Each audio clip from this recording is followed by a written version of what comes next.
Hey, this is Austin with Counterculture Farms. So it's been a little while, just wanted to give y'all a little farm update. Today, we're all about wheat. That's right, you heard it, wheat. I know y'all think I just do cows and sheep and goats. We do have some sheep in here, so this is a garden. We're actually gonna be talking about red wheat, turkey red, and einkorn. This right here was a garden, right? I let it go. Got my sheep in here eating all the weeds down, some rams. And then right here, Scott is over there moving some of this hay around. We put piles and piles of it in here yesterday, and then we've spread it all out. We were actually growing blueberries here, and I didn't do great with that. So anyways, that's how you learn, right? So right here, we've got all this hay. This is actually some stuff that we used for bedding in the winter. And then I piled it all up. It has manure, urine, hay, all mixed together, a little bit of soil, and then we just came and put it on top of all this. So what we'll be planting here is wheat. I bought some turkey red a few years ago from basically a guy that had some stock from, you know, the old seed. Basically, the history on turkey red is that back in the early 1900s, well, they did like an ag survey for what they were growing back then, and they were growing over 800,000 acres of turkey red winter wheat, right? Okay, so the Mennonites thought that this stuff was good enough to plant that much of. They were actually surviving off the land, right? So anyways, they brought some of that stuff over. They put it, basically when they came over, the tale is that they sewed it in the hems of their shirts and the hems of their pants and dresses and skirts, which is pretty cool. I mean, that's the most expensive thing to them. That's the or that's life to them, right? I mean, I know they didn't have piles of gold, but most of them probably didn't. So they're not bringing gold over, but bringing seed, life, the potential for life. So that's what we're planting here. We actually grew some a few years ago of this little gold seed gold, however you want to call it, right? That's what we're just talking about.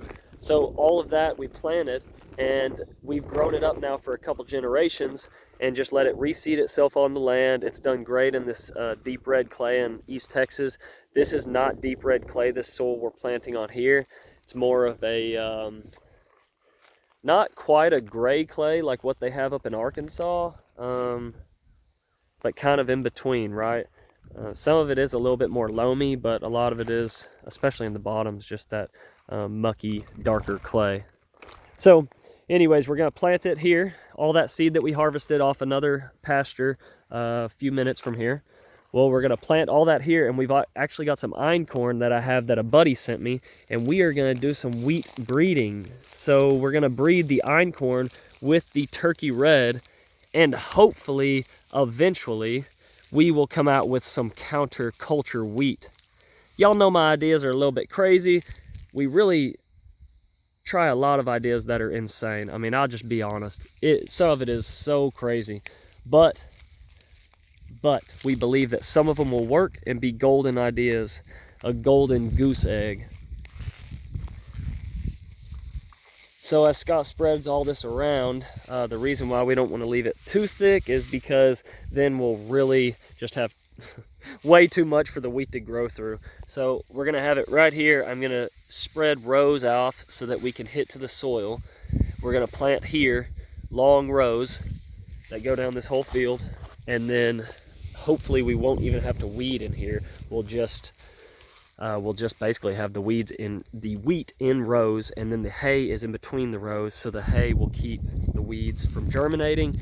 And what doesn't, some of it will definitely grow up. We got some pigweed in here. There is some Bermuda grass. Some of this stuff's going to come up through it. We'll just add hay to it. We'll leave enough spacing between so that we can add more if needed, because that's why this garden over here has been let go, because Austin gets busy doing all of the sheep, goat, everything else that we do.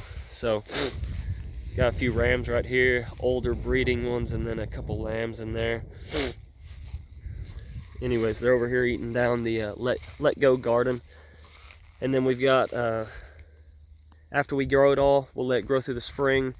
So what's going to happen is they're going to grow up. Let's say we plant 20 red seeds in a row, turkey red seeds. Then we're going to put the rye, sorry, not the rye. That's another thing we're planting in a field this morning, getting it mixed up. So the einkorn wheat is actually going to be placed in between the rows, in the rows with the turkey reds. So let's just say 20 turkey red seeds to 1 or 2 einkorn seeds, and have them cross-pollinate. I don't know exactly what the ratio will be. It'll depend on my seed stock. I have about a jar full of the einkorn, and I have probably double that of the turkey red, so we'll just see how far it goes. But the really cool thing about these ancient wheats is you don't have to grow it like today's wheat, where you really need to put down a whole bunch of seed.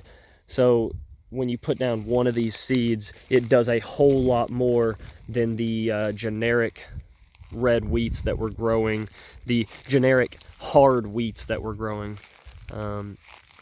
So there's a little bit of history there for you. It grew well here in East Texas back 100 years ago. That's why I decided to try it again. I got a lot of people around here that talk about liking to, they don't just talk about it, they do bake some bread. They like it, I just don't know how much they like it. So, you know, potential for a bread basket here in East Texas, I don't know. You tell me. Like, subscribe, leave your comments below, and we'll keep it coming. All things counterculture. You know we do things different here. Thank you, Scott.